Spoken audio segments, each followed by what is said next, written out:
Hello friends, எல்லாருக்கும் வணக்கங்க. கலாஸ் ரெசிபில இன்னைக்கு சில்லி சிக்கன் ரொம்ப ஜூஸியா டேஸ்டா எப்படி பண்றது இந்த வீடியோல பார்க்கலாம் வாங்க.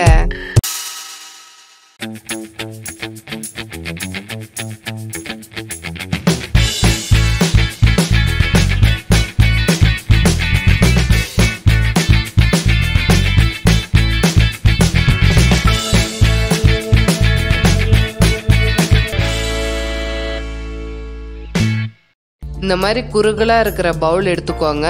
அதுல 1/2 லிட்டர் தண்ணி, 1.25 டீஸ்பூன் கல்லுப்பு எடுத்து நல்லா கலந்து விட்டுக்கோங்க. உப்பு நல்லா கரைஞ்சிடணுங்க.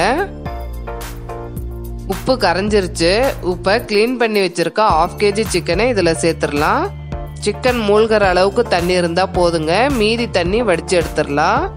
தண்ணி வடிச்சிட்டோம். இதை மூடி ஃப்ரீசர்ல 2 மணி நேரம் அப்படியே வச்சிருங்க. 2 மணி நேரம் கழிச்சு ஃப்ரீசர்ல இருந்து எடுத்து நார்மல் டெம்பரேச்சருக்கு கொண்டு வந்தாச்சு.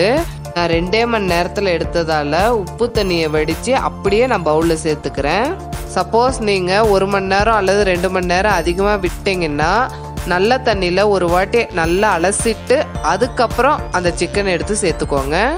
பாருங்க, உப்பு தண்ணியில ஊறினதுனால எவ்வளவு ஜூஸியா இருக்கு.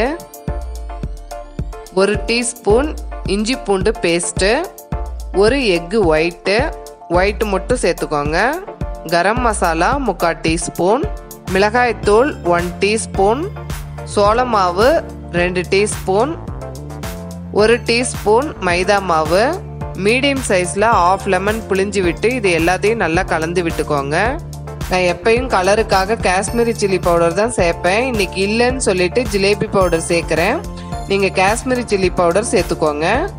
நம்ம உப்பு தண்ணியில ஊற வச்சதுனால கண்டிப்பா உப்பு சேர்க்காதீங்க, இல்லைன்னா உப்பா இருக்கும். கலந்துட்டோம். உடனே இதை ஃப்ரை பண்ணிடுங்க. ஊரெல்லாம் வைக்க வேண்டாம். எண்ணெயில இது ஃப்ரை பண்ணி எடுத்துக்கலாம். இது அப்ராக்சிமேட்டா 4 பிளேட்டுக்கு வரும். பாருங்க, ஃப்ரை பண்ணிட்டோம். இதே மாதிரி மற்றதையும் ஃப்ரை பண்ணி எடுத்துக்கலாம். அவ்வளோதாங்க, ஜூஸியான சில்லி சிக்கன் ரெடி. இது ரொம்ப ரொம்ப டேஸ்டா இருக்குங்க. அதே சமயத்தில் அவ்வளோ சாஃப்டா இருக்கும். சாப்பிடும் போது ரொம்ப ஜூஸியா இருக்கும். இதை நீங்க ட்ரை பண்ணி பார்த்துட்டு உங்களுடைய கமெண்ட்ஸை எனக்கு ஷேர் பண்ணுங்க.